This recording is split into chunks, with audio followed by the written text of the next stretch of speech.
Welcome to the Tech Egg. Don't get scrambled. Enjoy the video. In this video, I will explain how to replace your Infiniti QX60 key fob battery. First, ensure you have the correct replacement battery, which is typically a CR2032 coin cell. You'll also need a small flathead screwdriver or a similar prying tool. Locate the small release button on the side or back of your key fob. This button allows you to access the emergency key, which is the first step in opening the fob.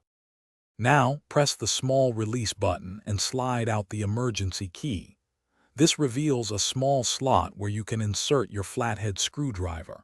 Carefully insert the screwdriver and gently twist it to pry open the key fob casing. You should hear a slight click as the two have separate. Take your time to avoid damaging the plastic housing.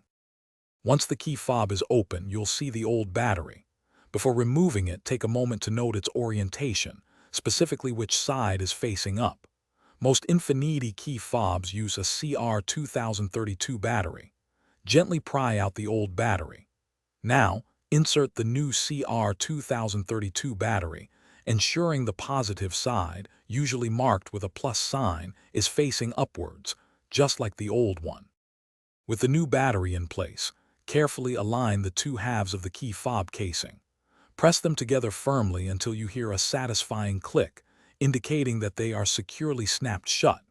Don't forget to reinsert your emergency key. Now, test your key fob to ensure all functions, like locking and unlocking, are working correctly. For other great deals, including the Shark AI Ultra Robot Vacuum, check out the link in the description below. Enjoy your fully functional key fob. Thanks for watching. Consider subscribing if I helped unscramble your problems.